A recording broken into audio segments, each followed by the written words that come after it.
Kamu itu cuma pembantu kantor. Hardik suamiku. Dia menceraikanku demi wanita yang lebih berkelas. Aku pergi membawa kunci rahasia perusahaan. 6 bulan kemudian, teleponku berdering. Suaraku terdengar di seberang sana, memohon sambil menangis. Tolong pinjami aku uang untuk makan. Dia lupa. Akulah nyawa bisnisnya. Sebelum ceritanya dimulai, silakan tulis di kolom komentar dari daerah mana saja teman-teman yang menonton cerita ini. Kalian sedang menyimak cerita ini sambil aktivitas apa? Nyapu, ngepel, tiduran, atau rebahan? Yuk, kita simak ceritanya. Cahaya matahari pagi yang pucat baru saja merayap masuk melalui celah gorden jendela kamar yang mewah itu. Jam dinding digital di atas nakas menunjukkan pukul 4.30 pagi. Maya sudah terbangun 15 menit sebelumnya. Tanpa suara, ia menyibakkan selimut, memastikan pergerakannya tidak membangunkan pria yang masih tertidur pulas di sampingnya. Raka, suaminya, mendengkur halus. Wajah tampan Raka terlihat damai. Berbeda jauh dengan raut wajah yang sering ia tunjukkan pada Maya belakangan ini, wajah penuh tuntutan dan ketidaksabaran. Maya melangkah ke dapur dengan rutinitas yang sudah mendarah daging selama 5 tahun pernikahan mereka. Ia tidak membiarkan asisten rumah tangga menyentuh keperluan pribadi Raka. Kopi Arabica dengan gula aren sedikit, setelan jas biru navy yang sudah disetrika licin, hingga dasi dengan simpul Windsor yang sempurna, semuanya adalah karya tangan Maya. Pukul 6.30. Raka turun dari tangga sambil membetulkan jam tangan mahalnya. Aromanya wangi maskulin. Rambutnya tertata rapi dengan pomade. Ia terlihat seperti eksekutif muda yang sukses. Gambaran sempurna dari seorang pria yang memegang dunia di tangannya. Dasi yang abu-abu mana, Mei? Tanya Raka tanpa menoleh. Matanya sibuk menatap layar ponsel. Sedang di laundry. Mas, ada noda kopi kemarin. Yang biru ini lebih cocok untuk meeting dengan klien dari Surabaya nanti siang. Jawab Maya lembut sambil menyodorkan secangkir kopi hangat. Raka menyeruput kopinya sedikit. Lalu meletakkannya kembali dengan kasar. Kamu ini. Dibilangin aku mau pakai yang abu-abu. Kamu tuh nggak ngerti fashion, Mei. Penampilanku itu investasi. Kalau aku kelihatan kaku begini, klien bisa lari. Maya hanya tersenyum tipis, menelan kalimat pedas itu. Maaf, Mas. Nanti aku ambilkan di laundry pulang kerja. Ya sudah, aku berangkat. Ucap Raka dingin. Ia bahkan tidak mencium kening Maya. Ritual yang sudah hilang sejak setahun lalu. Jangan lupa transfer uang bulanan buat ibu. Ibu bilang mau arisan berlian. Iya, Mas. Hati-hati. Setelah mobil sport Raka menderu meninggalkan halaman rumah, Maya tidak lantas bersantai atau menonton televisi seperti dugaan Raka. Wajah patuh dan sederhananya berubah menjadi sorot mata yang tajam dan cerdas. Maya masuk ruang kerjanya yang kecil di sudut rumah, menyalakan laptop berspesifikasi tinggi miliknya. Jari-jarinya menari lincah di atas keyboard. Di layar, terpampang laporan keuangan PT Raka Abadi Sentosa, perusahaan milik suaminya. Maya menghela napas panjang saat melihat neraca bulan ini. Merah lagi, gumamnya. Pengeluaran entertainment Raka terlalu besar. Makan malam di hotel bintang 5 kali seminggu. Hadiah-hadiah yang tidak tercatat. Raka, kamu pikir uang perusahaan itu air keran? Tanpa sepengetahuan Raka, Maya mulai bekerja. Ia bukan sekadar istri rumah tangga. Maya adalah lulusan terbaik manajemen bisnis yang memilih mengabdi pada suaminya. Ia membuka draft proposal bisnis yang semalam Raka banggakan. Proposal itu penuh dengan lubang, perhitungan marin keuntungan yang tidak masuk akal, dan strategi pasar yang usang. Dengan teliti, Maya merombak proposal itu. Ia memperbaiki arus kas, menutupi kerugian operasional dengan memindahkan dana dari tabungan pribadinya, uang warisan orang tuanya yang cukup besar, agar neraca perusahaan terlihat sehat di mata investor. Ia mengirimkan email revisi itu ke sekretaris Raka dengan nama samaran, Konsultan M. Raka selalu berpikir bahwa perusahaannya hebat dan sekretarisnya lah yang membereskan segalanya, tanpa tahu bahwa di rumah, istrinya sedang menyelamatkan kapal yang nyaris karam itu setiap hari. Malam harinya, Raka pulang dengan wajah berseri-seri. Namun, kegembiraan itu bukan untuk Maya. Hebat kan aku hari ini? Raka melempar jasnya ke sofa. Investor setuju menanam modal 3 miliar. Mereka bilang proposal perusahaanku sangat visioner. Alhamdulillah, Mas. Selamat ya. Sambut Maya sambil membawakan segelas air putih. Itu berkat kerja keras Mas. Raka menatap Maya dari ujung kaki ke ujung kepala. Maya mengenakan daster batik rumahan yang nyaman. Wajahnya polos tanpa riasan. Raka mendengus. Iya dong, jelas kerja kerasku. Coba kalau aku ngikutin saran kamu yang suruh hemat-hemat itu. Mana mau investor masuk? Cibir Raka. Ia kemudian mengeluarkan ponselnya, tersenyum melihat sebuah notifikasi Instagram. Lihat nih Amanda. Maya tercekat. Amanda adalah mantan pacar Raka saat kuliah dulu. Wanita yang meninggalkan Raka karena saat itu Raka belum mapan. Dan kini kembali menjanda setelah suaminya yang kaya meninggal. Kenapa dengan Amanda, Mas? Lihat story-nya. Dia baru pulang dari Paris. Fashionable banget. Dia ngerti cara menikmati hidup. Nggak kayak kamu. Mei, tiap hari di rumah, dasteran. Kalau diajak ngobrol isinya cuma, Mas, tabungan, Mas, asuransi, Mas, dana darurat. Membosankan. Hati Maya mencelos. Padahal ia membahas tabungan karena ia tahu kondisi keuangan perusahaan Raka yang sebenarnya rapuh. Mas, aku cuma mau memastikan masa depan kita aman. Perusahaan kan fluktuatif. Halah, alasan, potong Raka. Kamu itu memang kaku. Nggak bisa ya kamu dandan dikit? Beli baju yang branded? Uangku banyak. Mei, aku ini raja di kantorku. Masa ratunya kucel begini? Raka berdiri, meninggalkan Maya yang mematung di ruang tengah. Aku mau tidur. Jangan ganggu aku dengan ocehan soal tagihan listrik atau gaji karyawan malam ini. Maya menatap punggung suaminya yang menaiki tangga. Di balik diamnya, ada gemuruh yang mulai memuncak. Raka merasa dirinya raja karena mahkotanya berkilau, tanpa sadar bahwa Mayalah pengrajin yang memoles mahkota itu setiap hari agar tidak berkarat.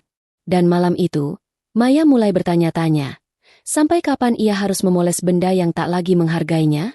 Ruangan itu bernuansa putih gading dengan aroma terapi lavender yang seharusnya menenangkan. Namun bagi Maya dan Raka, atmosfer di dalam ruang konseling pernikahan itu terasa mencekik dan panas. Dr. Siska, seorang konselor pernikahan senior, duduk di hadapan mereka dengan kacamata bertengger di hidung, memegang papan jalan dengan catatan yang sudah penuh coretan. Raka duduk dengan kaki disilangkan, menyandarkan punggungnya dengan angkuh. Sementara Maya duduk tegak, kedua tangannya saling meremas di pangkuan, mencoba mencari kekuatan. Jadi, Pak Raka, Dr. Siska membuka pembicaraan dengan nada lembut namun tegas. Bisa dijelaskan lebih spesifik apa yang membuat Bapak merasa pernikahan ini sudah tidak bisa dipertahankan? Dari sesi sebelumnya, Bapak hanya mengatakan, tidak cocok. Tapi Maya merasa dia sudah melakukan semua kewajibannya. Raka mendengus kasar. Tawa sinis keluar dari mulutnya. Ia menoleh ke arah Maya dengan tatapan merendahkan, seolah melihat kotoran di ujung sepatunya. Kewajiban? Ya, kalau kita bicara soal nyiapin baju, masak, ngurus rumah, okelah dia kerjakan. Tapi pernikahan itu bukan cuma cari pembantu gratis. Dok, kata Raka tajam. Mas. Maya mencoba menyela pelan. Diam kamu, Mei. Biar aku yang ngomong. Biar dokter tahu betapa tersiksanya aku. Potong Raka cepat. Ia kembali menatap Dr. Siska. Dok, saya ini laki-laki sukses. Perusahaan saya omsetnya miliaran. Saya butuh partner yang sepadan. Yang bisa diajak ke pesta koktail. Yang nyambung kalau ngomongin lifestyle, seni, atau destinasi liburan di Eropa. Raka menunjuk Maya dengan dagunya. Dia cuma tahu angka. Dok, setiap saya pulang, pertanyaannya selalu, gimana cash flow hari ini? Apa utang vendor sudah dibayar? Kepala saya mau pecah. Di kantor saya sudah pusing urus bisnis. Di rumah saya butuh hiburan, bukan auditor keuangan. Dr. Siska mencatat sesuatu. Tapi Pak, bukankah wajar istri peduli dengan keuangan keluarga? Itu bentuk perhatian. Itu bukan perhatian, itu obsesi. Bentak Raka. Emosinya mulai meledak. Wajahnya memerah. Ibuku benar dari dulu. Harusnya aku tidak menikahi wanita udik seperti dia. Harusnya aku menikahi Amanda. Nama itu disebut lagi. Maya merasakan dadanya sesak. Seolah pasokan oksigen di ruangan itu menipis. Amanda itu wanita berkelas. Dok, Dia tahu cara membawa diri. Dia wangi, modis, dan manja yang bikin laki-laki merasa dibutuhkan sebagai pelindung. Kalau sama Maya. Raka menatap mata Maya dalam-dalam, bersiap melontarkan kalimat yang sudah ia simpan lama. Bersamamu, aku seperti hidup dengan kalkulator berjalan. Kamu kaku, membosankan, dan tidak punya gairah hidup. Aku malu. Mei, aku malu bawa kamu ke acara rekan bisnisku. Mereka bawa istri-istri yang cantik dan glamor, sementara aku bawa istri yang tasnya saja tas pasar tahun lalu. Suasana hening seketika. Hening yang menyakitkan. Bahkan suara detak jam dinding terdengar seperti palu godam. Raka menarik napas panjang, lalu mengucapkan kalimat pamungkasnya. Aku ingin cerai. Titik. Aku mau hidup bahagia. Dan kebahagiaan itu nggak ada di kamu. Dokter Siska terdiam, lalu menatap Maya dengan pandangan iba. Ia sudah sering menangani kasus seperti ini, dan biasanya, sang istri akan menangis histeris, memohon, atau melempar barang. Dokter Siska menyiapkan tisu, bersiap menenangkan Maya. Namun, yang terjadi selanjutnya membuat Raka dan Dokter Siska terperangah. Maya tidak menangis. Tidak ada air mata yang jatuh. Ia menarik napas panjang, sangat dalam, lalu menghembuskannya perlahan. Bahunya yang tadi tegang kini rileks. Ia mengangkat wajahnya, menatap Raka tepat di manik matanya. Tatapan itu bukan tatapan istri yang terluka, melainkan tatapan seorang manajer yang baru saja memutuskan kontrak kerja dengan klien yang merugikan. Baik, ucap Maya. Suaranya tenang, datar, dan dingin. Sangat kontras dengan ledakan emosi Raka barusan. Raka mengerutkan kening. Baik, apa maksudmu? Jika itu maumu, Mas, aku kabulkan sekarang juga. Lanjut Maya tegas. Ia tidak memanggilnya dengan nada manja atau sedih. Kamu bilang aku kalkulator berjalan, kan? Kalau begitu, kalkulatorku sudah menghitung. Hubungan ini sudah defisit. Biaya emosional yang kukeluarkan untuk melayanimu jauh lebih besar daripada keuntungan kebahagiaan yang kudapat. Raka ternganga. Ia mengharapkan drama. Ia mengharapkan Maya bersimpuh di kakinya. Memohon jangan diceraikan karena Raka adalah sumber nafkahnya. Ia sudah menyiapkan skenario untuk menendang Maya yang sedang menangis. Tapi ketenangan Maya ini melukai egonya. Kamu nggak sedih? Kamu nggak sadar kamu bakal kehilangan siapa? Aku Raka. Aku yang kasih kamu makan. Raka meninggikan suaranya, mencoba mengintimidasi. Maya tersenyum tipis.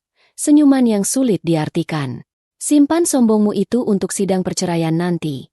Mas, kamu bilang kamu ingin hidup tanpa auditor keuangan di rumah, kan? Silakan. Nikmati hidupmu yang bebas itu. Maya berdiri, merapikan roknya yang sederhana. Ia menoleh pada Dokter Siska. Terima kasih atas waktunya, Dok. Sepertinya sesi ini sudah selesai. Keputusannya sudah bulat. Kami bercerai. Tanpa menunggu jawaban Raka yang masih terpaku di sofa, Maya membalikan badan dan berjalan menuju pintu keluar. Langkahnya ringan, seolah beban ribuan ton baru saja diangkat dari pundaknya. Di belakangnya, Raka masih duduk dengan mulut sedikit terbuka. Ia merasa menang karena keinginannya terkabul, tapi ada rasa ganjil yang menyusup di hatinya. Kenapa Maya tidak takut? Kenapa Maya terlihat begitu siap? Dasar wanita aneh, gumam Raka. Mencoba menepis perasaan tidak enak itu. Dia pasti cuma sok kuat. Nanti malam juga pasti nangis-nangis minta rujuk pas sadar dia nggak punya uang. Raka tertawa kecil, membayangkan masa depan indahnya bersama Amanda. Pesta, liburan, dan sanjungan. Ia tidak tahu, saat Maya menutup pintu ruang konseling itu, Maya juga menutup satu-satunya pintu yang menahan badai kehancuran agar tidak masuk ke dalam hidup Raka. Sang Raja baru saja mengusir satu-satunya benteng pertahanannya sendiri. Suasana di dalam ruang pertemuan kantor pengacara itu terasa jauh lebih dingin daripada suhu pendingin udara yang tertera di dinding. Di atas meja mahoni panjang yang mengkilap, terhampar berkas-berkas perceraian yang menjadi penanda akhir dari 5 tahun perjalanan rumah tangga Maya dan Raka. Raka duduk dengan kaki disilangkan tinggi, dagunya terangkat, menampilkan arogansi yang kini menjadi topeng permanen di wajahnya. Di sebelahnya, pengacaranya, seorang pria paruh baya dengan setelan jas mahal, tersenyum tipis, merasa kemenangan sudah ada di tangan. Di sisi lain meja, Maya duduk sendiri.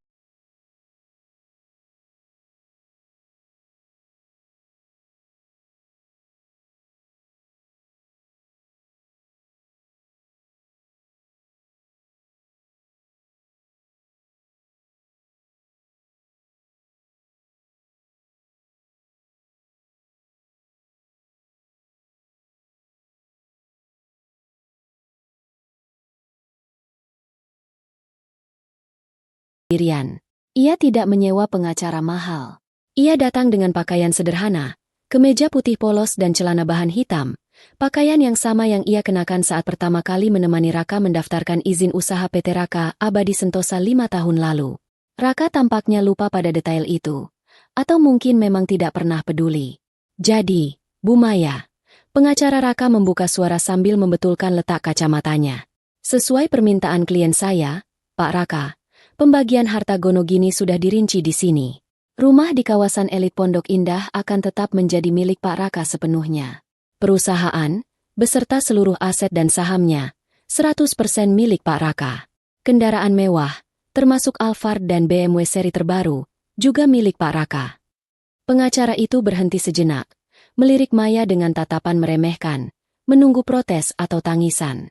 Dan untuk Ibu Maya, lanjutnya dengan nada seperti orang yang sedang memberi sedekah. Pak Raka berbaik hati memberikan mobil Honda City tahun 2015 yang biasa Ibu pakai, serta uang kerohiman sebesar 50 juta rupiah. Itu saja.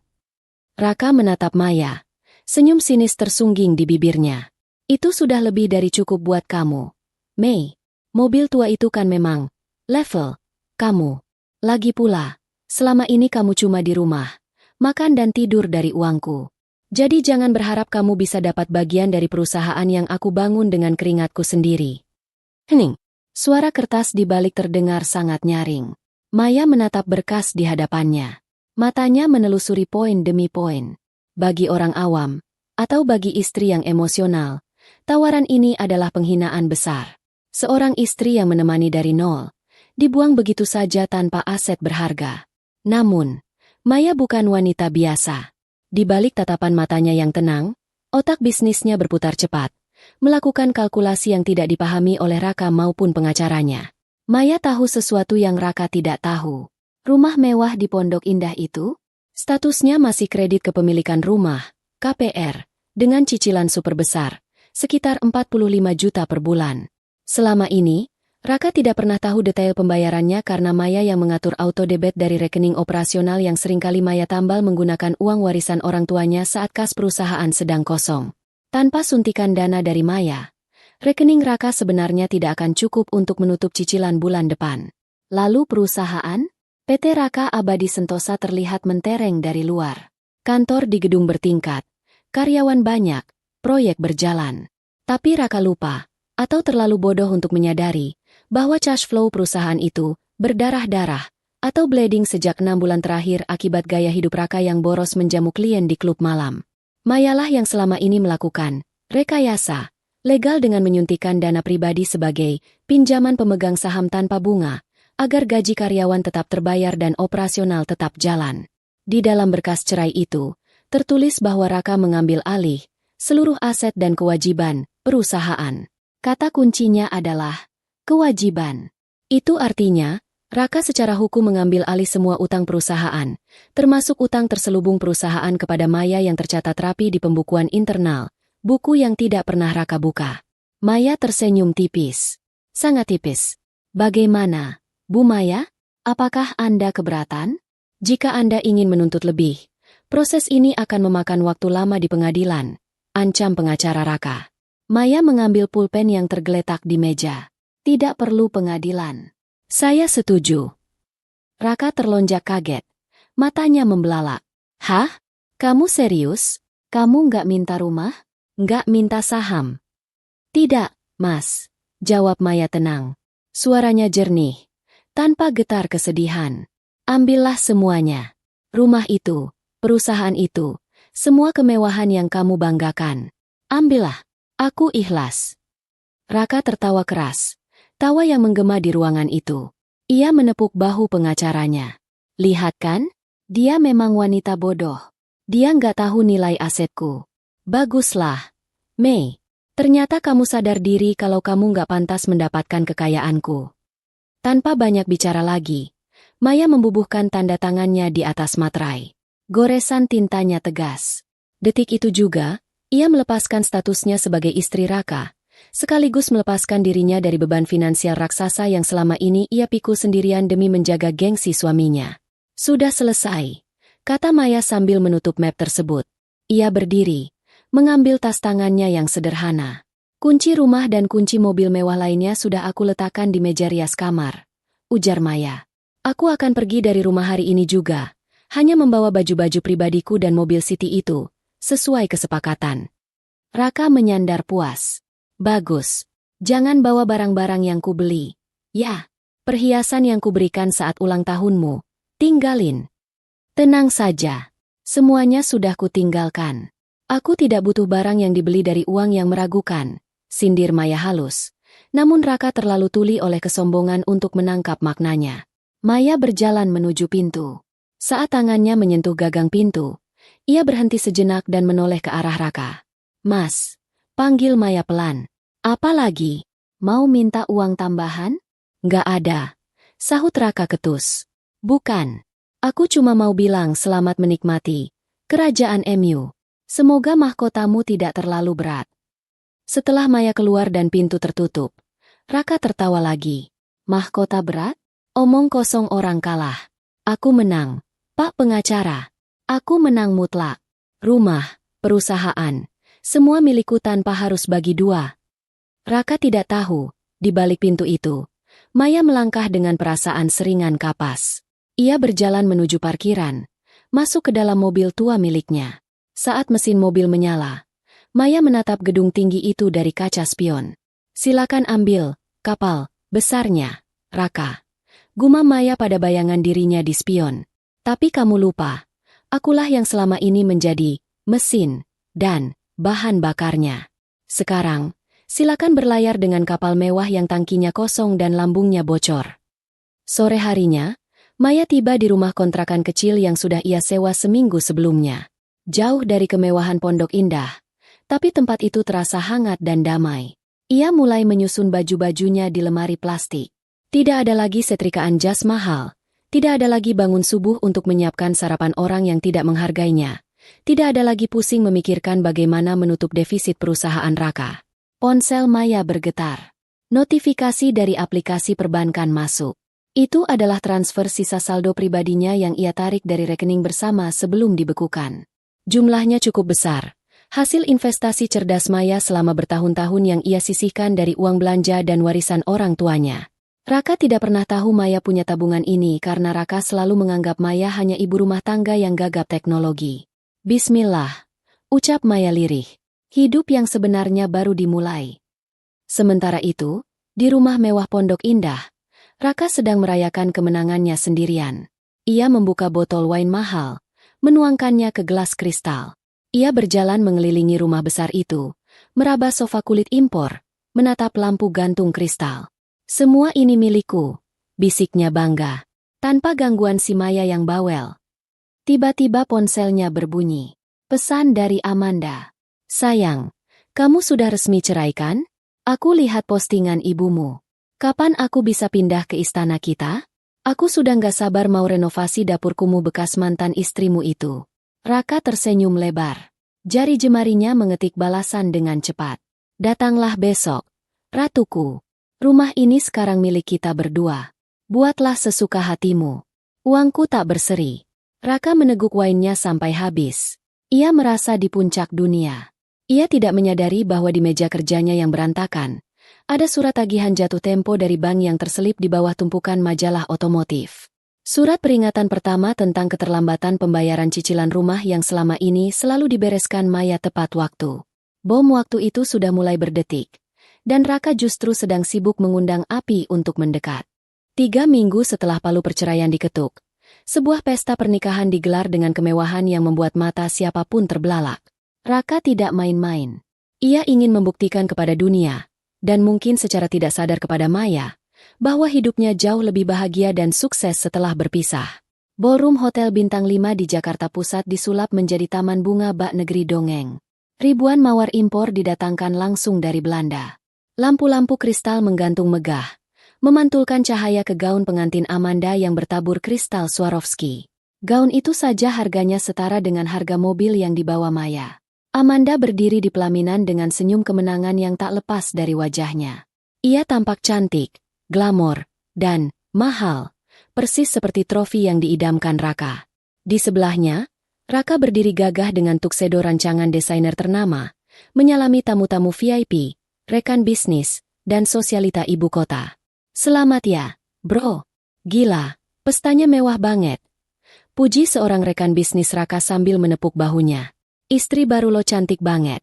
Beda kelas lah sama yang dulu. Raka tertawa bangga. Dadanya membusung. Jelas dong. Raka gitu loh. Hidup itu harus dinikmati. Bro. Pasangan itu harus yang bisa bikin kita semangat, bukan yang bikin pusing soal duit. Di deretan kursi VIP, Ibu Raka duduk dengan kebaya emas yang mencolok. Wajah tuanya berbinar-binar. Ia sibuk merekam suasana pesta dengan ponsel pintarnya, melakukan live streaming di media sosial. Halo teman-teman semua. Sapa Ibu Raka ke arah kamera ponselnya dengan suara yang sengaja dikeraskan. Lihat nih, pernikahan anakku Raka dan menantu kesayanganku, Amanda. Mewah banget kan?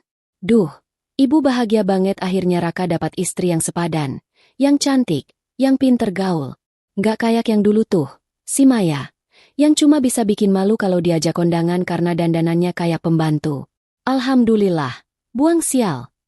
Komentar-komentar di media sosial Ibu Raka membanjir.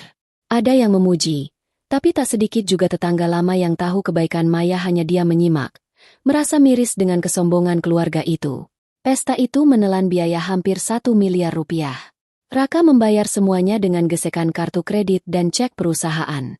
Dalam benak Raka, uang 1 miliar itu akan cepat tergantikan. Bulan depan juga ada pembayaran dari klien proyek Jambi masuk 2 miliar.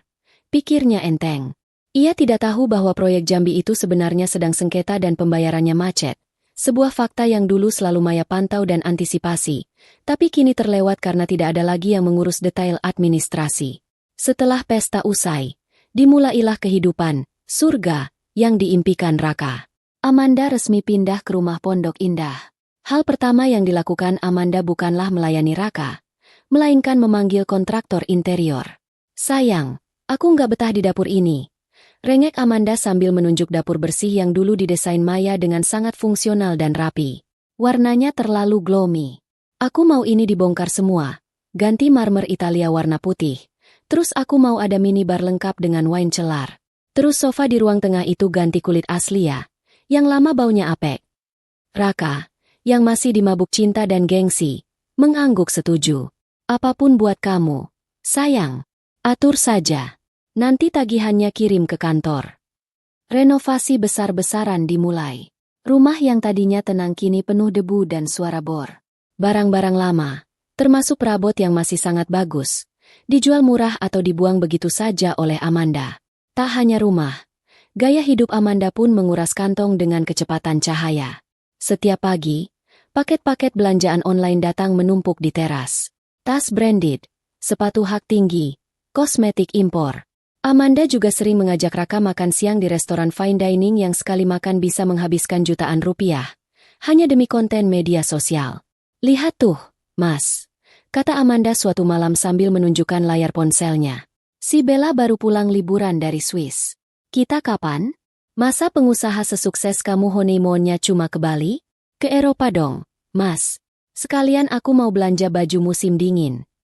Raka yang sedang lelah pulang kerja, karena dikomplain oleh manajer keuangannya soal kas yang menipis, mencoba menolak halus. Nanti ya, sayang, kantor lagi agak sibuk. Bulan depan deh.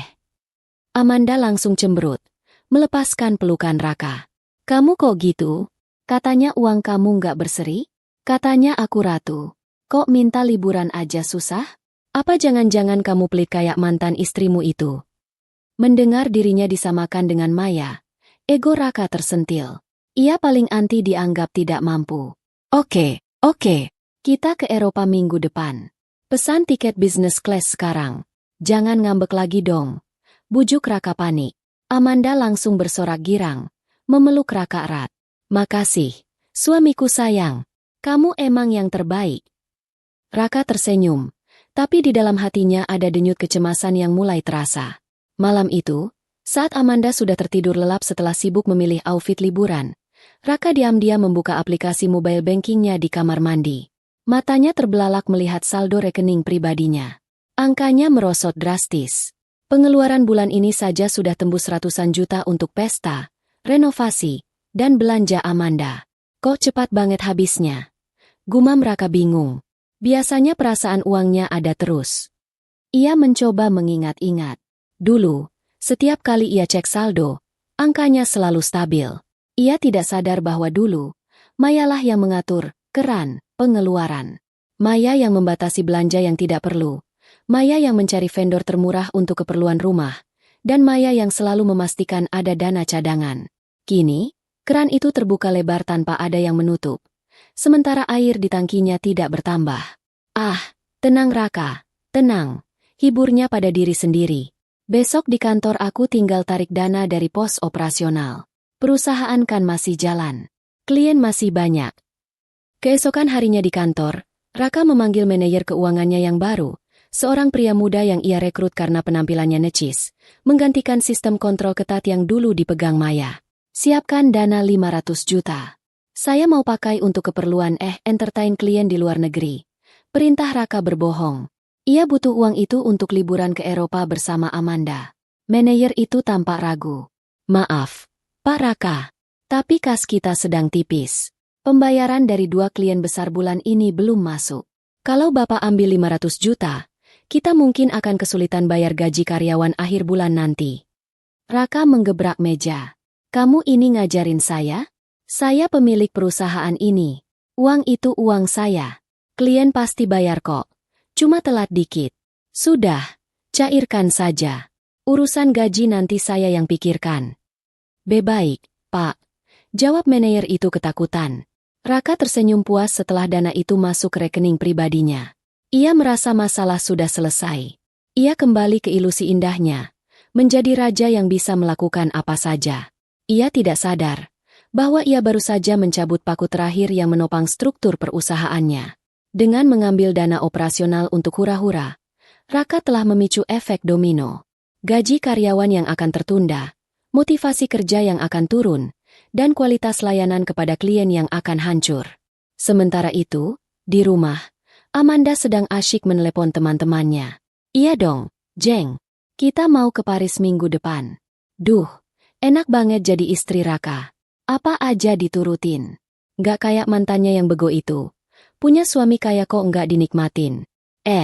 Nanti titip tas apa? Tenang, suamiku yang bayar.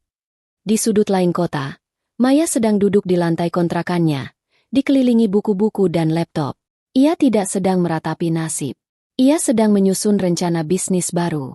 Dengan modal yang ia miliki dan otak cerdasnya, ia mulai merintis usaha konsultan manajemen keuangan untuk UMKM. Tanpa Raka yang menjadi beban, Maya merasa energinya meluap-luap. Raka mungkin punya pesta pora, gumam Maya sambil mengetik proposal. Tapi pesta pora yang dibayar dengan utang, hanyalah awal dari bencana kelaparan. Tanpa Maya sadari, prediksinya itu akan terbukti jauh lebih cepat dari yang ia bayangkan. Tiang penyangga kerajaan Raka sudah retak, dan gempa kecil saja akan cukup untuk meruntuhkan semuanya. 3 bulan telah berlalu sejak pesta pernikahan mewah yang menjadi buah bibir itu. Di luar sana, dunia tampak berputar seperti biasa, namun di dalam kantor PT Raka Abadi Sentosa, atmosfer udara terasa berat, lembab, dan menyesakan. AC sentral di ruangan divisi pemasaran sudah mati sejak 2 hari lalu dan belum diperbaiki karena vendor servis menolak datang sebelum tagihan bulan lalu dilunasi. Raka duduk di kursi direkturnya yang empuk, namun punggungnya tidak bisa bersandar dengan tenang. Kemeja mahalnya yang basah oleh keringat di bagian ketiak bukan hanya karena panasnya ruangan, melainkan karena dinginnya rasa takut yang mulai merambat naik dari ujung kaki ke kepalanya. Di hadapannya, bukan tumpukan proposal keuntungan seperti dulu, melainkan surat peringatan. Pintu ruangan Raka diketuk dengan ragu-ragu. Masuk, seru Raka dengan nada tinggi yang menyembunyikan kepanikan. Dina, staf administrasi senior yang sudah bekerja sejak perusahaan ini berdiri, masuk dengan wajah pucat. Di tangannya ada sebuah map berwarna merah. Pak Raka, Suara Dina bergetar. Ada tamu di depan. Pak Wijaya dari Wijaya Group. Jantung Raka seakan berhenti berdetak sesaat. Pak Wijaya adalah klien terbesar mereka. Kontrak dengan Wijaya Group menyumbang hampir 40% dari total pendapatan perusahaan. Biasanya, Maya yang menangani Pak Wijaya. Maya tahu persis kopi kesukaan Pak Wijaya. Tahu kapan harus mengirim kartu ucapan ulang tahun untuk cucunya. Dan yang paling penting, Maya selalu memastikan laporan progres proyek Wijaya Group sempurna tanpa celah. Suruh masuk. Dina, buatkan kopi seperti biasa. Perintah Raka sambil buru-buru merapikan meja dan menyisir rambutnya dengan jari. Itu masalahnya, Pak. Dina menunduk takut. Pak Wijaya tidak mau kopi. Beliau terlihat sangat marah. Dan beliau datang bersama pengacaranya. Sebelum Raka sempat mencerna kalimat itu, pintu ruangannya sudah didorong kasar dari luar. Pak Wijaya, pria berumur 60 tahun dengan aura intimidasi yang kuat, melangkah masuk. Wajahnya merah padam. Di belakangnya, seorang pengacara muda membawa berkas tebal. Pak Wijaya. Selamat siang, kehormatan besar Bapak datang ke sini. Raka berdiri dan mengulurkan tangan dengan senyum lebar yang dipaksakan. Simpan basa-basimu, Raka. Bentak Pak Wijaya, mengabaikan uluran tangan itu. Suaranya menggelegar memenuhi ruangan, membuat staf di luar ruangan terdiam dan saling pandang. Pak Wijaya melempar berkas tebal itu ke atas meja Raka. Bunyinya berdebum keras, membuat bingkai foto Raka dan Amanda yang ada di meja sedikit bergeser. Apa-apaan ini, Raka? Kamu pikir saya orang bodoh? Pak Wijaya menunjuk berkas itu. 3 bulan. Sudah 3 bulan proyek gudang di Cikarang mangkrak. Laporan yang kamu kirim minggu lalu itu sampah. Datanya tidak akurat, hitungan biayanya melambung, dan kualitas material yang datang di lapangan jauh di bawah spesifikasi kontrak. Raka menelan ludah. Keringat dingin mengucur di pelipisnya. Pak, sabar dulu. Itu pasti ada kesalahpahaman teknis. Tim saya sedang. Tim kamu?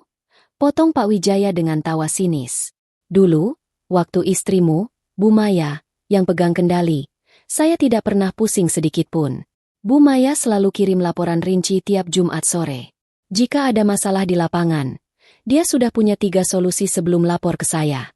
Sekarang, sejak kamu cerai dan nikah sama perempuan yang cuma bisa pamer tas itu, kerjamu berantakan. Raka merasa harga dirinya diinjak-injak. Ia tidak terima dibandingkan, apalagi disalahkan karena ketidakadaan Maya. Pak, ini tidak ada hubungannya dengan urusan pribadi saya. Perusahaan saya tetap profesional. Profesional apanya? Tagihan vendor beton belum kamu bayar, kan? Mereka telepon ke kantor saya. Kamu bikin malu nama Wijaya Group. Pak Wijaya memberi isyarat pada pengacaranya. Mulai hari ini, saya batalkan kontrak kerja sama kita.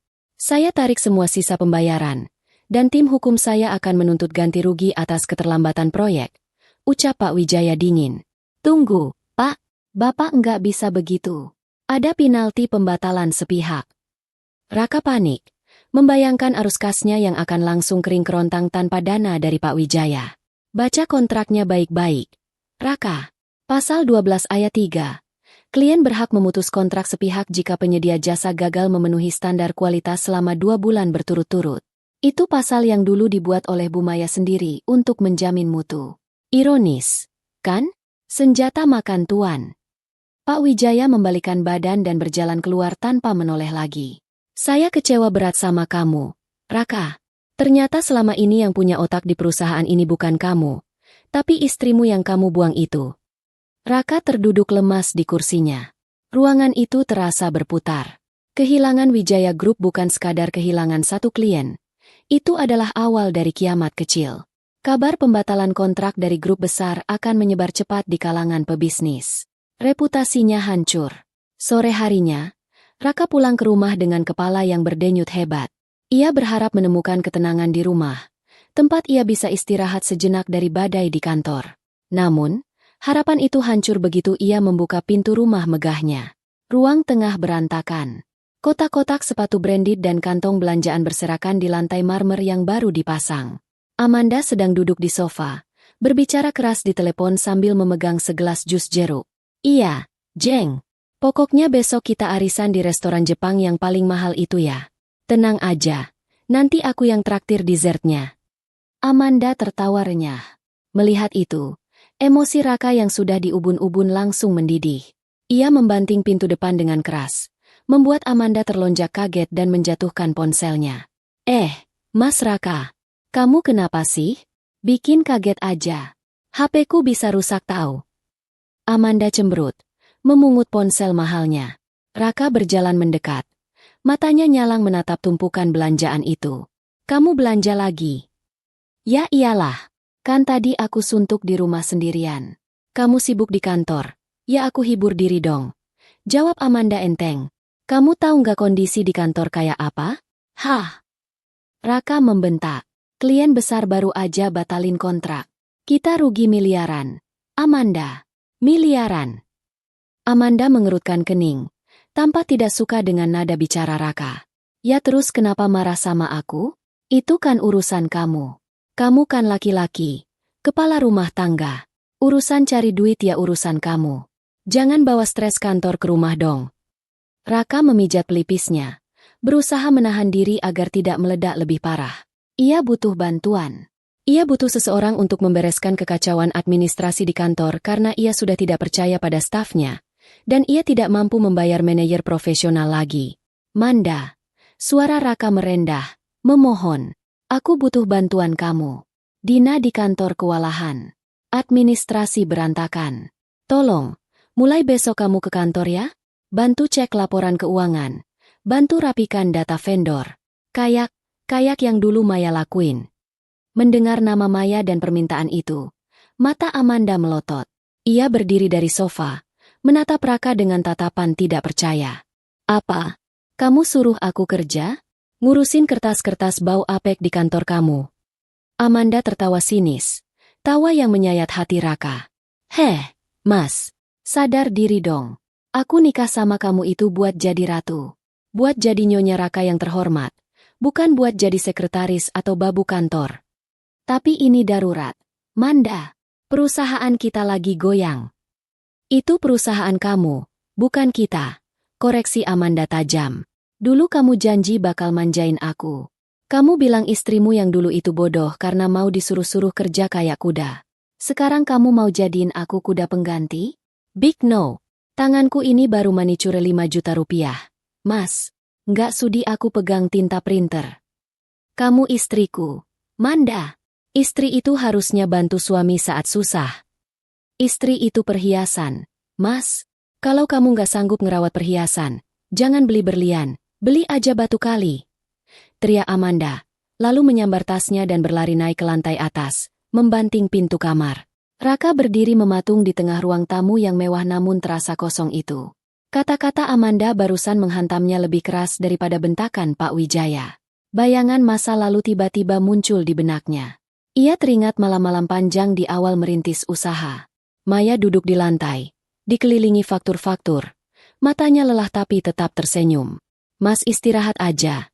Biar aku yang rekap ini. Besok Mas harus fit ketemu klien. Begitu kata Maya dulu. Maya tidak pernah minta dibelikan tas mahal. Maya tidak pernah menolak membantunya. Bahkan saat Maya sedang sakit demam pun, ia tetap memeriksa proposal Raka. Sial. Raka menendang kotak sepatu di depannya hingga terpental. Kenapa jadi begini?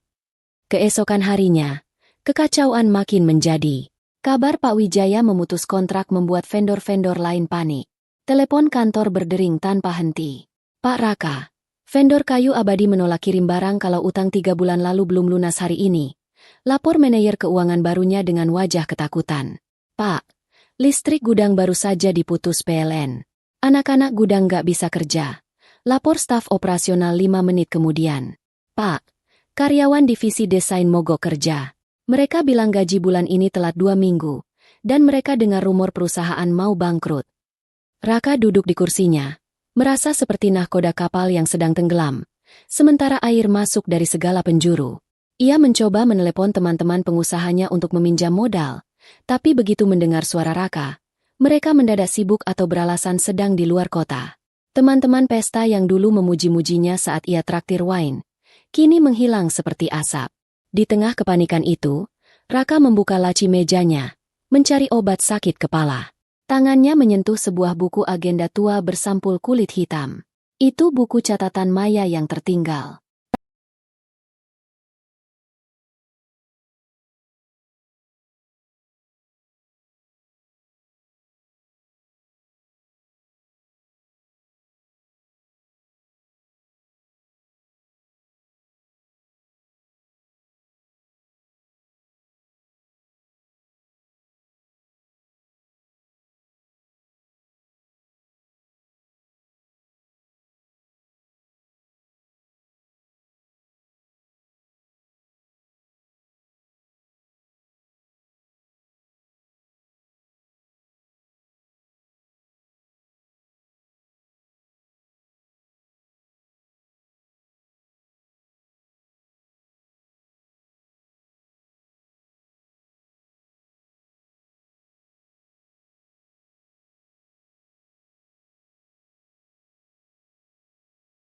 Raka membukanya perlahan.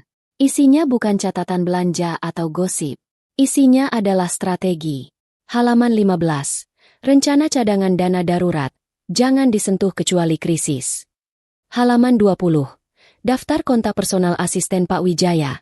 Kirim kue lapis legit kesukaannya tiap tanggal 5. Halaman 45. Analisis risiko ekspansi. Bahaya jika cash flow di bawah 500 juta.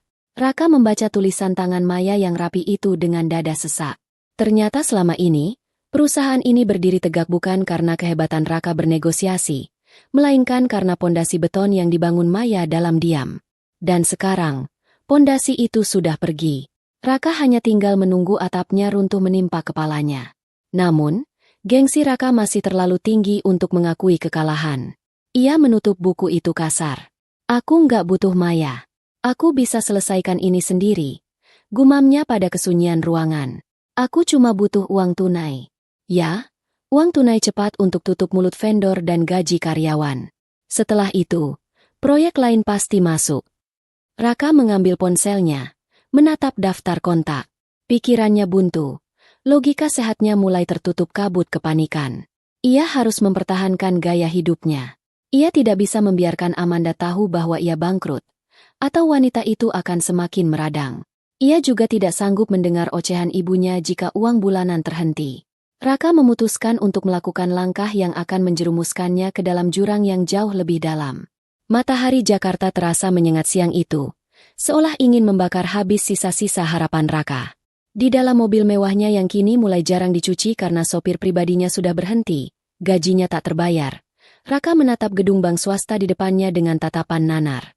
Di kursi penumpang, tergeletak sebuah map coklat yang berisi sertifikat rumah Pondok Indah, benteng terakhir kebanggaannya, istana yang ia rebut sepenuhnya dari Maya.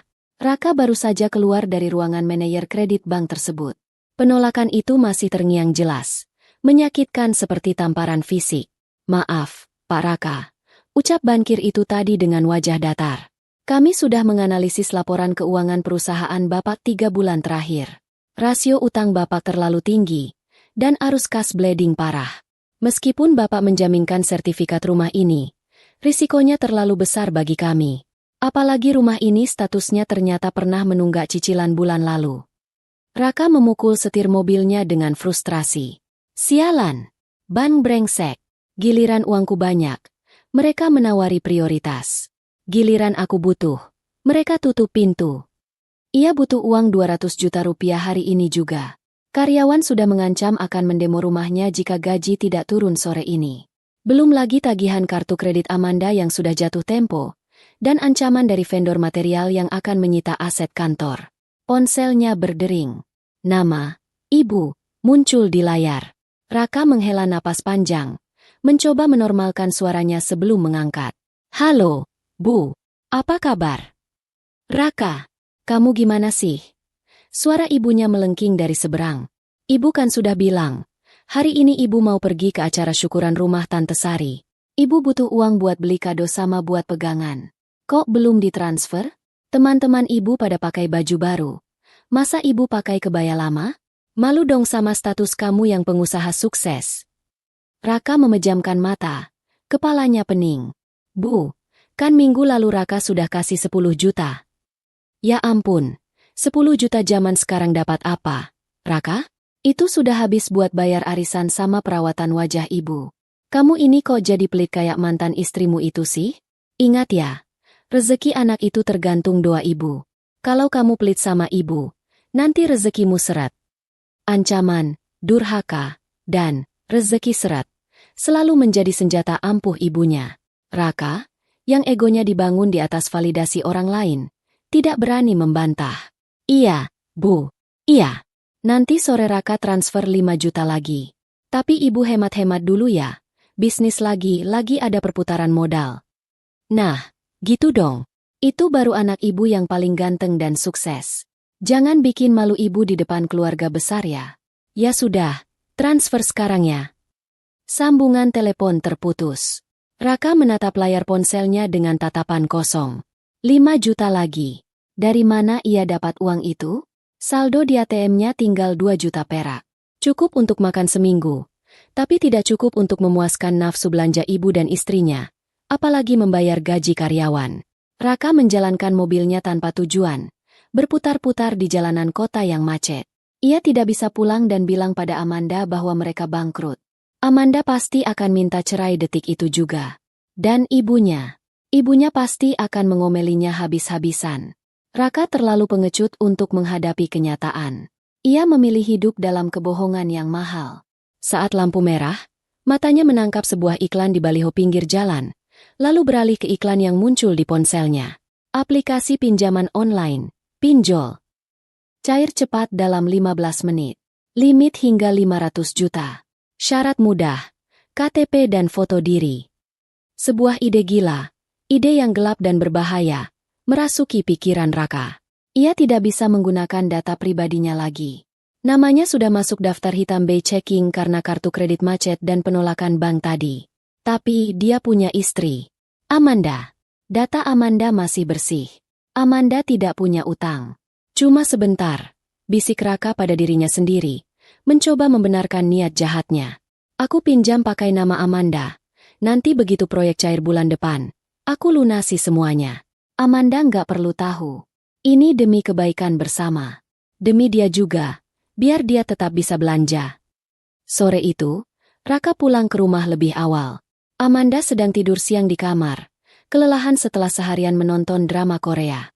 Tas tangan Amanda tergeletak di meja rias. Dengan jantung berdegup kencang seperti pencuri di rumah sendiri, Raka mengendap-endap masuk. Ia membuka dompet Amanda, mengambil KTP-nya. Tangannya gemetar saat memotret kartu identitas itu menggunakan aplikasi pinjol di ponselnya. Satu aplikasi, cair 20 juta. Itu hanya cukup untuk gaji sebagian karyawan. Raka mengunduh aplikasi kedua, cair 15 juta. Masih kurang untuk gaya hidup Amanda dan ibunya. Aplikasi ketiga, keempat, kelima. Raka seperti orang kesurupan.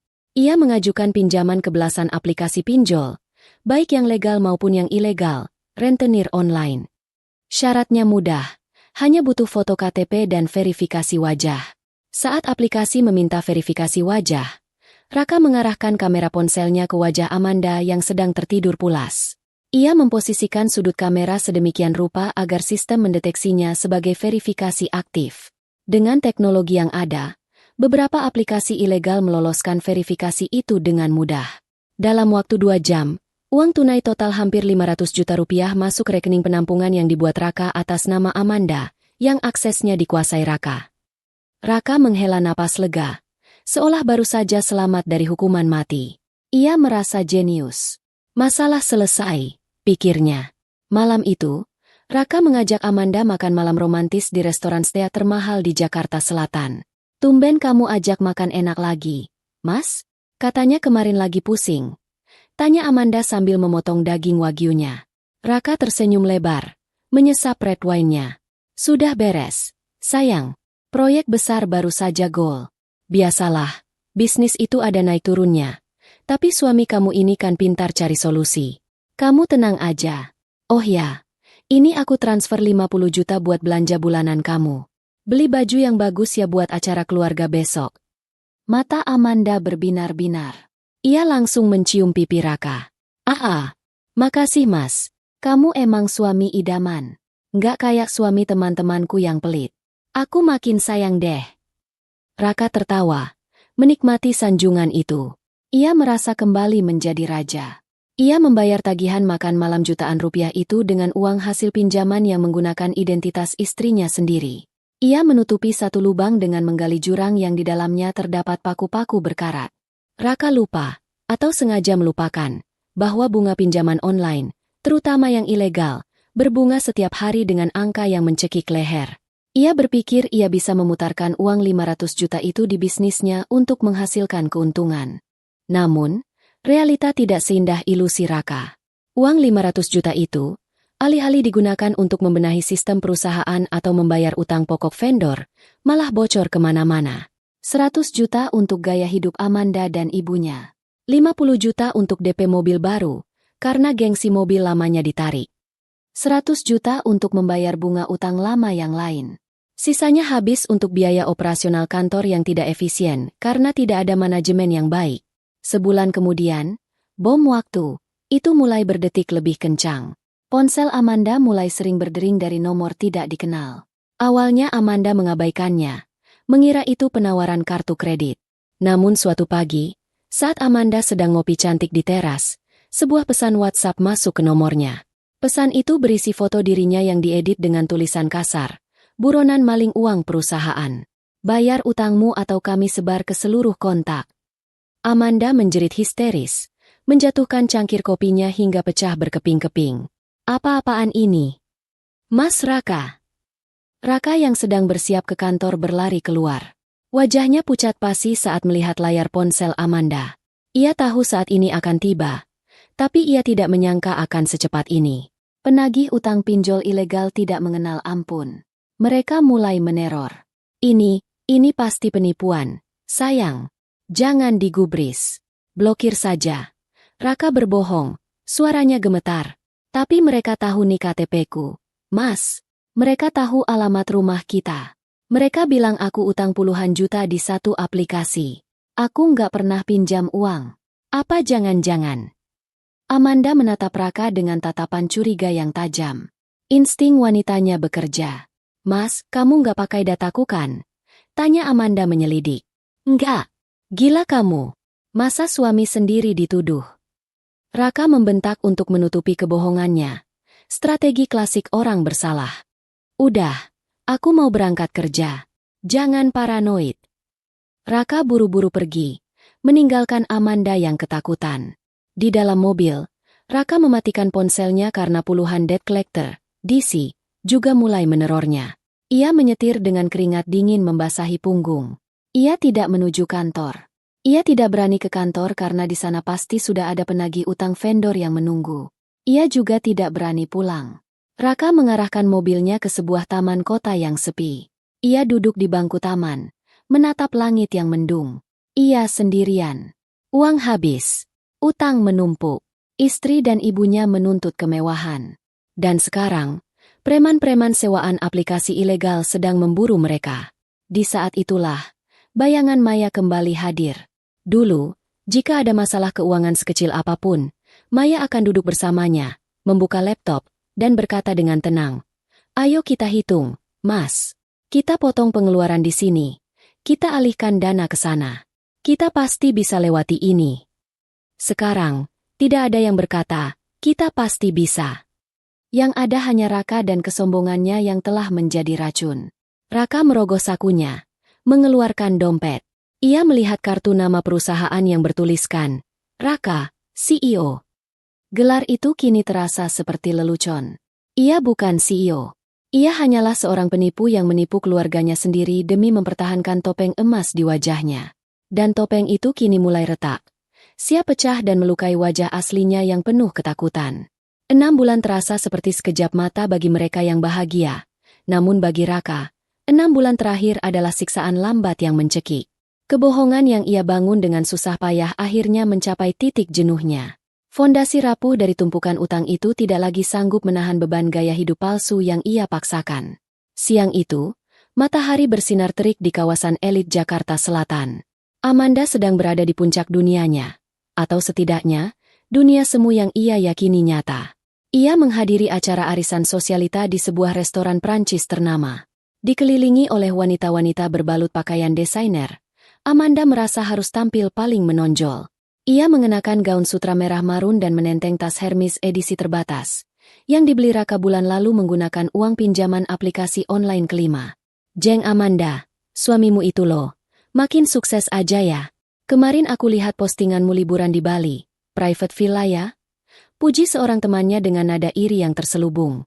Amanda mengibaskan rambutnya yang baru saja di-blow di salon mahal. Ah biasa aja kok, Jeng. Mas Raka memang begitu. Dia nggak tegaan kalau aku capek dikit. Langsung deh disuruh liburan biar fresh. Tawa renyah terdengar di meja itu. Namun, tawa itu terhenti mendadak ketika dua orang pria berbadan tegap dengan jaket kulit hitam masuk ke dalam restoran. Wajah mereka keras. Mata mereka menyapu ruangan hingga berhenti tepat di sosok Amanda. Tanpa ragu, mereka berjalan mendekat.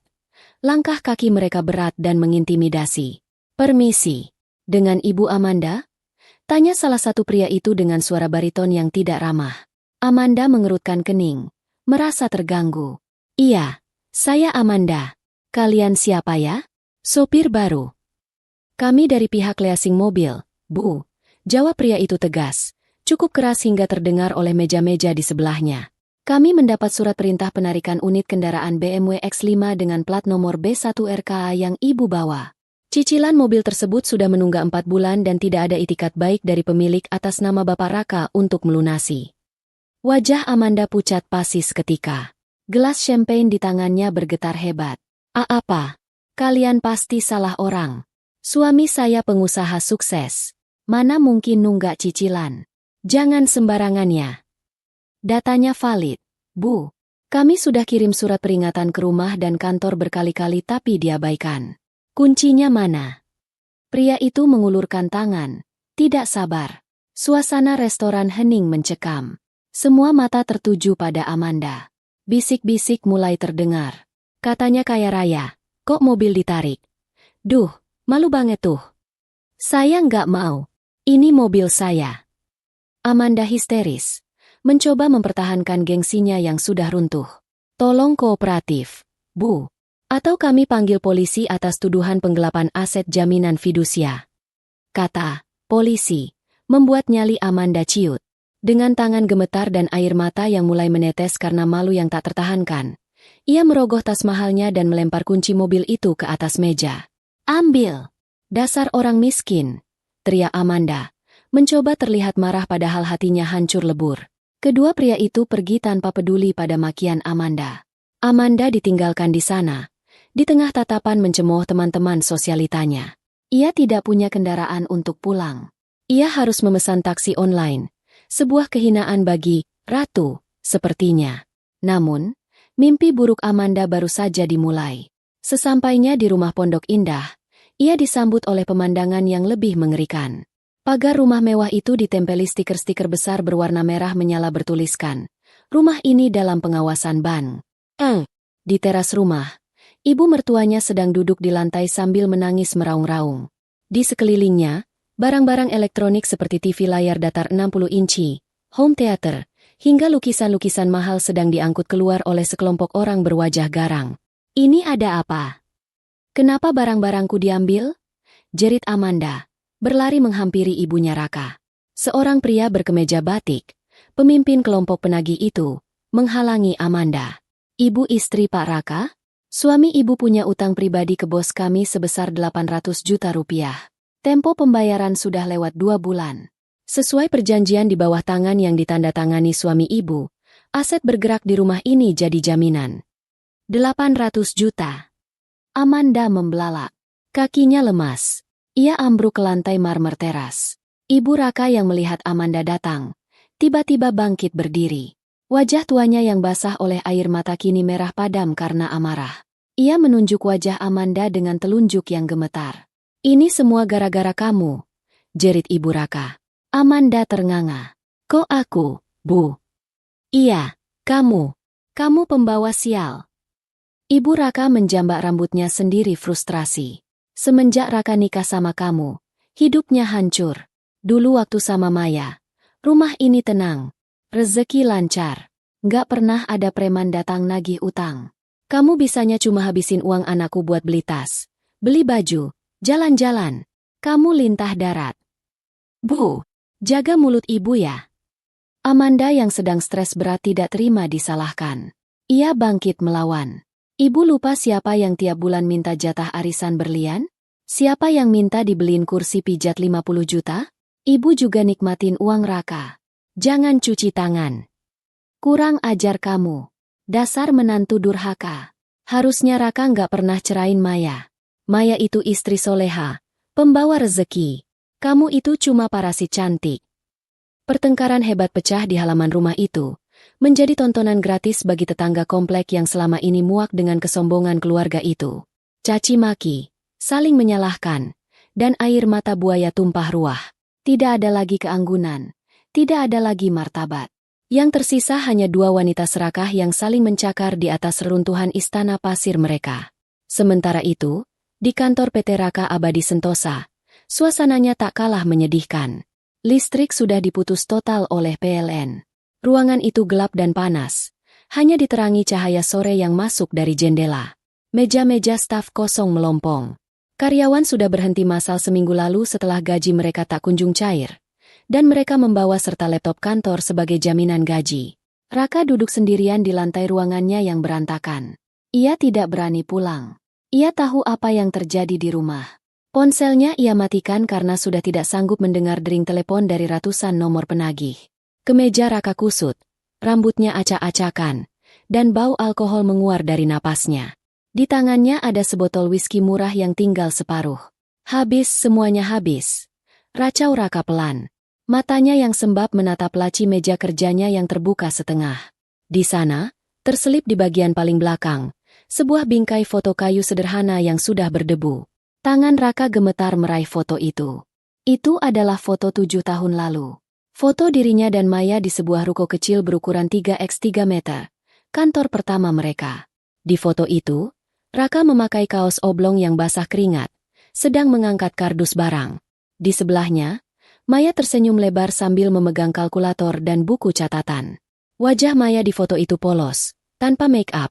Kulitnya sedikit kusam karena ikut panas-panasan, tapi matanya bersinar penuh harapan dan kebanggaan pada suaminya.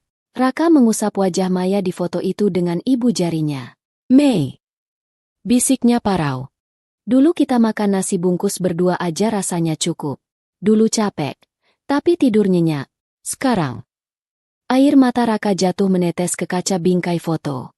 Ia teringat betapa Maya selalu menjadi rem pakem saat ia mulai ngebut tak terkendali. "Mas, jangan beli mobil baru dulu ya. Kita putar modalnya buat beli stok barang biar marin naik." "Mas, aku masak sendiri aja. Nggak usah makan di luar. Uangnya ditabung buat DP rumah." Dulu Raka menganggap ucapan-ucapan itu sebagai bawelan yang membatasi kebebasannya. Ia merasa dikekang. Sekarang, ia baru sadar bahwa kekangan itu adalah sabuk pengaman yang menyelamatkannya dari kecelakaan fatal. Dan saat ia melepaskan sabuk pengaman itu demi kenyamanan sesaat bersama Amanda, ia justru terlempar keluar dari kendaraan yang melaju kencang. "Aku bodoh, isak Raka. Aku raja yang bodoh. Aku membuang ratu yang membangun kerajaanku, demi seorang selir yang membakar istanaku." Raka menenggak sisa whiskinya hingga habis. Kepalanya berputar. Rasa takut akan hari esok mulai merayap naik. Besok ban akan menyita rumah. Besok polisi mungkin akan datang karena laporan penipuan cek kosong yang ia berikan ke vendor. Besok preman pinjol ilegal akan memburunya. Ia tidak sanggup menghadapinya. Ia tidak punya mental baja seperti Maya yang dulu selalu berdiri di depan saat ada masalah. Raka hanyalah pria manja yang bersembunyi di balik rok istrinya. Dan sekarang, saat rok itu tidak ada, ia telanjang menghadapi badai. Sebuah pikiran pengecut melintas di benaknya. "Lari," bisik setan di telinganya. "Pergi dari sini. Tinggalkan semuanya. Biar orang lain yang urus." Raka menatap foto Amanda di dinding, foto pernikahan mewah mereka. Tidak ada rasa cinta lagi di matanya. Hanya ada rasa muak dan takut. "Maaf, Manda. Kamu mau hidup mewah kan? Kamu nikmatin aja sisa kemewahan ini sendirian." Dengan langkah gontai namun tekad pengecut yang bulat, Raka mengambil tas ranselnya. Ia memasukkan beberapa lembar uang tunai terakhir yang ia punya, paspor, dan foto lama Maya. Ia meninggalkan kantor itu lewat pintu belakang, menghilang di telan kegelapan malam Jakarta, meninggalkan dua wanita yang ia cintai, untuk menghadapi serigala-serigala yang ia undang sendiri. Jarum jam menunjukkan pukul 2 dini hari. Hujan deras mengguyur kota, seolah langit sedang menangisi nasib mereka yang tersesat. Di sebuah rumah sederhana namun asri di pinggiran kota, Maya sedang terlelap dalam tidur yang damai. Kamarnya rapi, beraroma vanila yang menenangkan. Tidak ada lagi mimpi buruk tentang tagihan atau bentakan suami. Sejak bercerai 6 bulan lalu, hidup Maya berubah drastis ke arah yang lebih baik. Bisnis konsultan keuangannya berkembang pesat. Banyak klien mantan suaminya yang diam-diam menghubungi Maya, meminta jasa konsultasi karena mereka tahu, otak di balik kesuksesan Raka dulu adalah Maya. Maya kini punya tim kecil yang solid, tabungan yang bertambah, dan yang terpenting, ketenangan jiwa. Namun, ketenangan malam itu terusik oleh dering ponsel yang nyaring dari atas nakas. Maya mengerjapkan mata, meraih ponselnya dengan setengah sadar. Nomor tidak dikenal. Ia hampir mengabaikannya, tapi entah kenapa, hatinya merasa ada sesuatu yang mendesak. Dering itu terdengar putus asa. "Halo? Assalamualaikum." Sapa Maya dengan suara serak khas bangun tidur. Hening sejenak di seberang sana, hanya terdengar suara isak tangis yang tertahan, napas yang memburu, dan suara gedoran pintu yang keras di latar belakang. "Halo? Siapa ini?" Ulang Maya, kini sepenuhnya terjaga. Mbak Maya." Suara itu bergetar hebat, diselingi tangisan histeris. "Tolong aku, Mbak, tolong aku." Maya mengenali suara itu. Suara yang 6 bulan lalu dengan angkuh mengusirnya dari rumahnya sendiri. Suara yang mengejek tas pasarnya. "Amanda?" tanya Maya. Nadanya datar namun waspada. "Iya, Mbak. Ini aku. Amanda." Jawab Amanda tersendat-sendat. "Mbak, tolong aku. Aku mohon. Aku nggak tahu harus telepon siapa lagi. Semua teman blokir aku.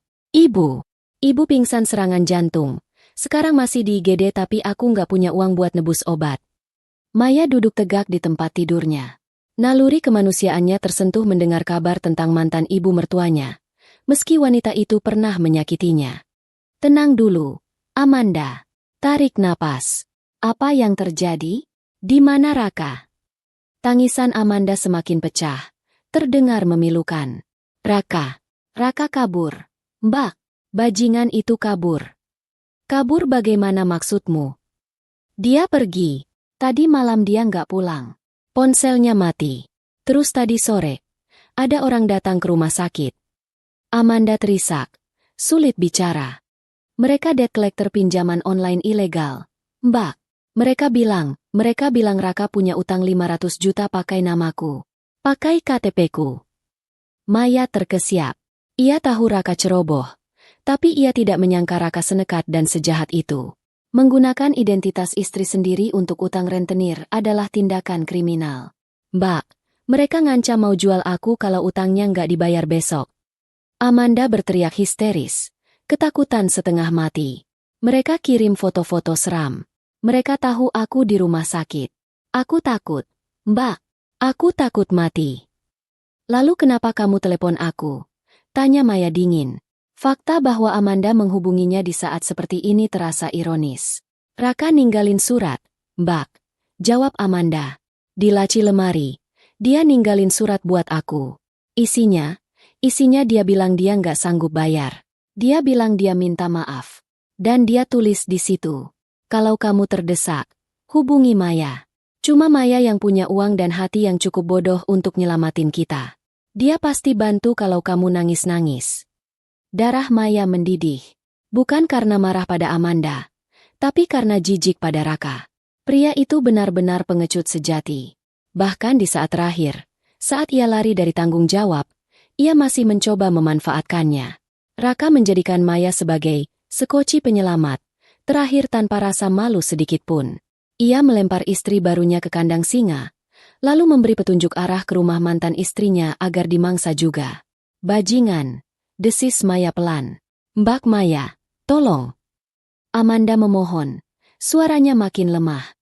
"Aku tahu aku salah. Aku jahat sama Mbak. Aku minta maaf.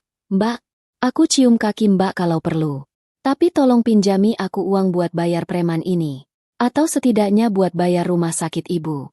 Raka bawa kabur sisa perhiasanku juga. Aku bener-bener nol. Mbak, aku mau mati rasanya.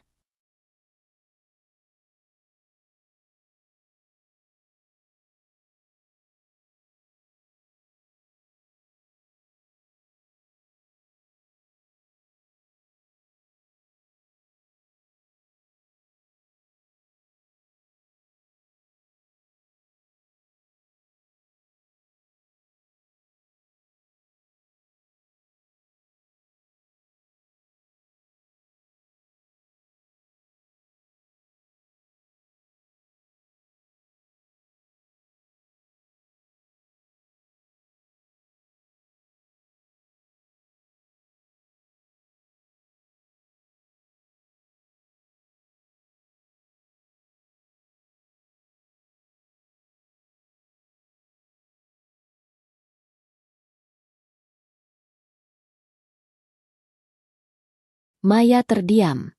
Di dalam benaknya, berputar kenangan pahit saat Raka dan Amanda menghinanya di ruang konseling. Kamu itu kalkulator berjalan, membosankan. Kenangan saat ibu mertuanya menyindirnya di media sosial. Secara manusiawi, ia kasihan. Tapi secara logika yang selama ini Raka benci, membantu mereka adalah tindakan bunuh diri finansial. Utang 500 juta ke rentenir ilegal itu lubang tanpa dasar. Jika dibayar sekali, mereka akan memeras lagi. Maya menarik napas panjang. Ia sudah bukan lagi istri penurut yang bisa dimanipulasi dengan air mata. Ia adalah wanita merdeka. Amanda, panggil Maya.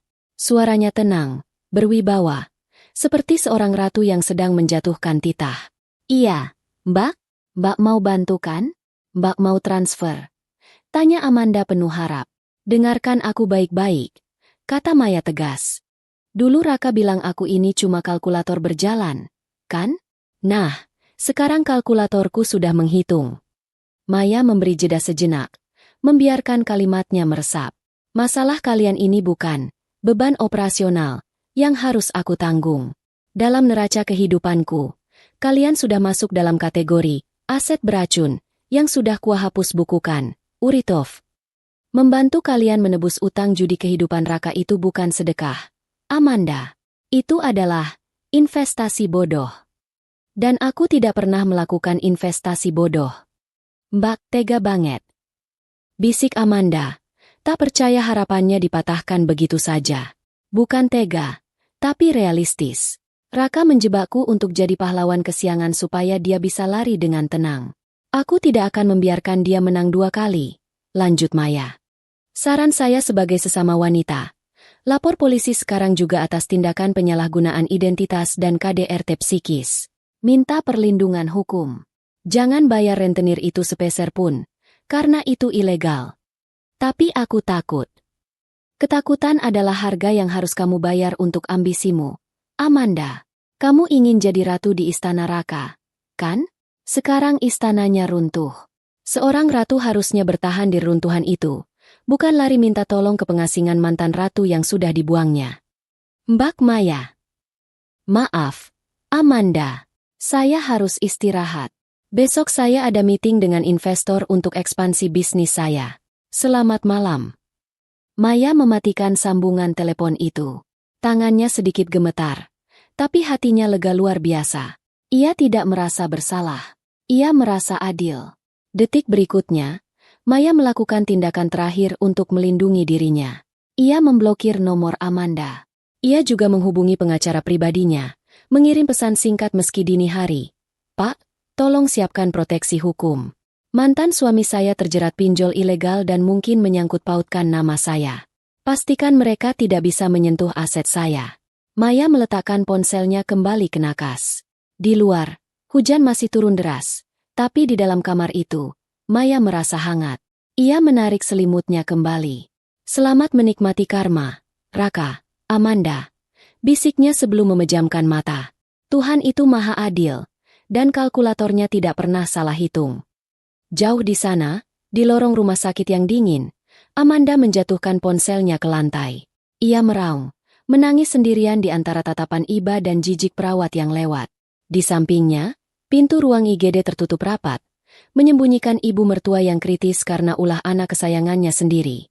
Raka entah di mana, mungkin sedang meringkuk kedinginan di terminal bus atau stasiun, memulai hidup sebagai buronan yang hina.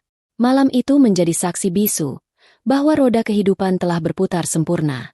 Yang di atas terhempas ke tanah, dan yang di bawah telah terbang tinggi menggapai bintangnya sendiri.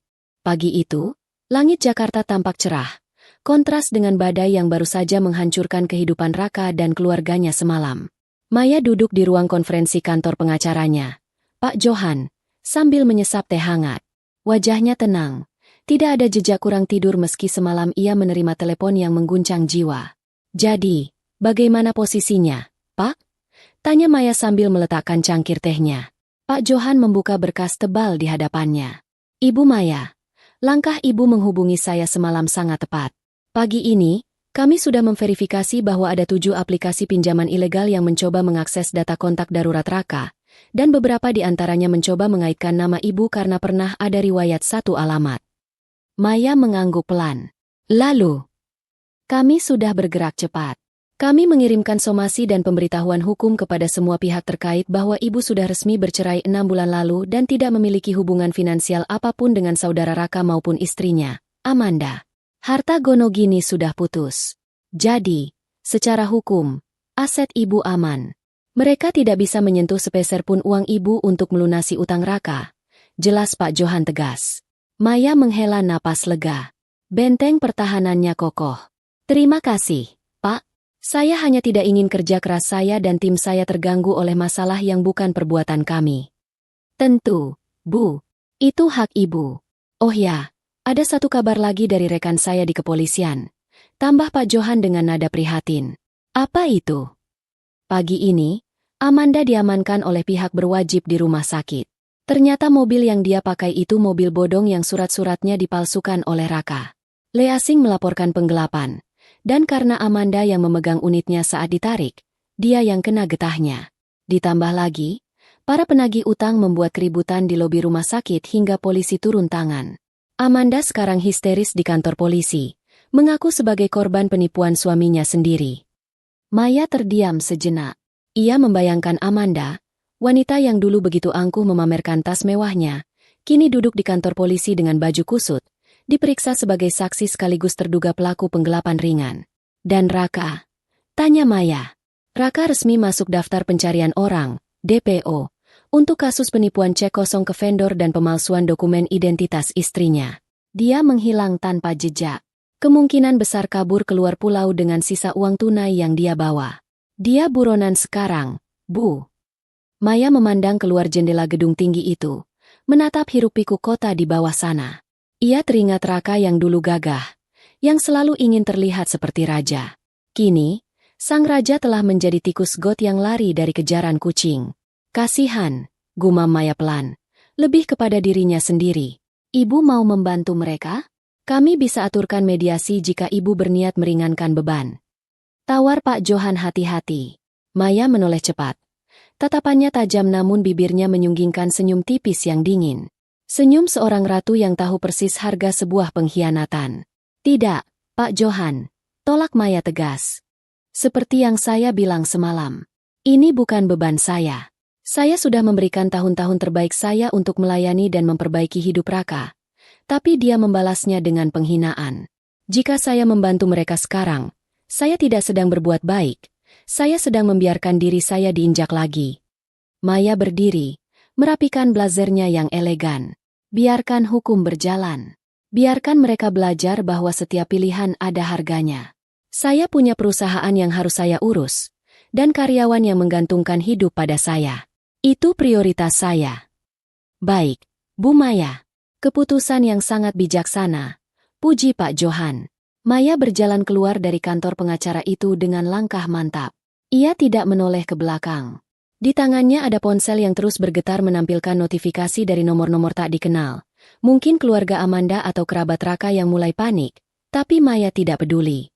Ia menekan tombol silent, masuk ke dalam mobilnya, dan melaju menuju kantor barunya. Hari itu, Maya menandatangani kontrak kerja sama dengan 2 klien besar. Bisnisnya meroket. Sementara di belahan kota lain, Amanda sedang menangis meraung-raung di balik jeruji besi sementara, dan Ibu Raka terbaring lemah di bangsal rumah sakit kelas 3 tanpa ada yang menjenguk. Sang ratu telah memilih untuk menyelamatkan kerajaannya sendiri, dan membiarkan mereka yang membakar jembatan hanyut terbawa arus sungai yang mereka ciptakan.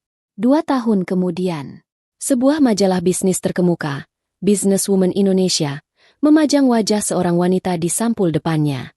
Wanita itu tampak anggun dengan balutan busana kerja modern, rambutnya tertata rapi, dan senyumnya memancarkan aura kecerdasan serta ketenangan. Judul besar di samping fotonya berbunyi, Maya Anindya, dari ibu rumah tangga menjadi ratu konsultan keuangan.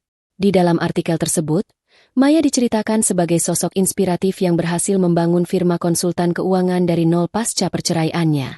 Perusahaannya kini menangani ratusan UMKM dan beberapa korporasi besar. Maya terlihat lebih cantik, lebih muda, dan jauh lebih bahagia daripada saat ia masih menjadi istri, bayangan, Raka. Ia sering diundang menjadi pembicara seminar, mengajarkan wanita untuk melek finansial dan mandiri. Namun, nasib berbeda dialami oleh tokoh-tokoh masa lalunya. Di sebuah kota kecil di pesisir Jawa, jauh dari gemerlap Jakarta, seorang pria kurus dengan kulit terbakar matahari sedang memanggul karung beras di sebuah pasar induk. Pria itu tampak jauh lebih tua dari usianya. Rambutnya mulai memutih dan tidak terurus. Giginya kuning karena rokok murah. Itu adalah Raka, mantan bos besar yang dulu makan di restoran bintang 5, kini bekerja sebagai kuli panggul serabutan. Ia hidup di kos-kosan sempit berukuran 2x3 meter, berbagi kamar mandi dengan 5 orang lain. Raka tidak berani kembali ke Jakarta. Ia hidup dalam ketakutan, selalu menunduk jika berpapasan dengan polisi, takut masa lalunya sebagai buronan terkuak. Setiap malam, ia makan nasi bungkus seadanya sambil menatap layar TV di warung makan. Kadang melihat wajah Maya muncul di berita. Saat melihat Maya di layar kaca, dada Raka sesak oleh penyesalan yang teramat sangat.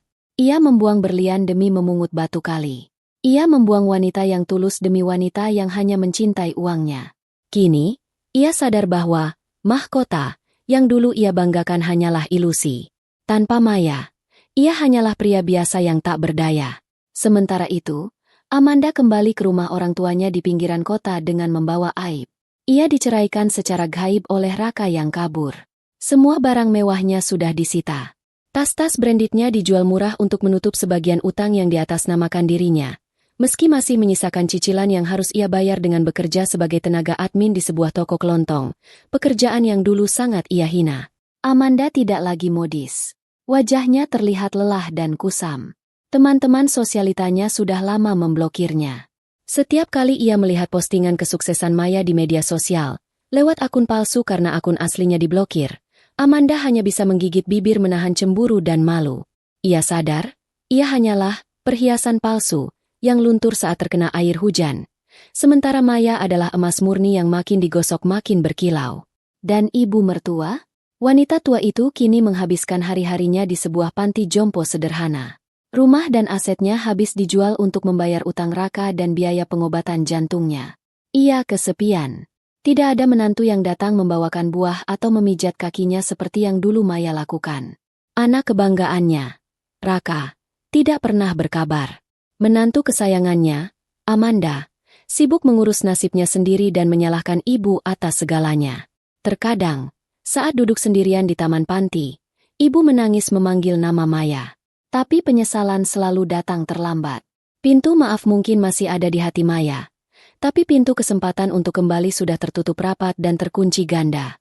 Pesan moral, istri yang baik dan tulus adalah rezeki yang tak ternilai dari Tuhan. Dia adalah tiang penyangga yang kokoh saat badai datang, dan manajer terbaik yang menjaga hartamu tetap berkah. Jika kau membuangnya demi kesenangan sesaat atau karena silau oleh kemewahan fisik wanita lain, sesungguhnya kau sedang menghancurkan pondasi hidupmu sendiri. Kau tidak hanya membuang istrimu, tapi kau membuang rezekimu, kehormatanmu, dan masa depanmu. Hargailah siapa yang menemanimu saat mendaki, karena dialah yang akan menggenggam tanganmu agar tidak jatuh saat kau berada di puncak.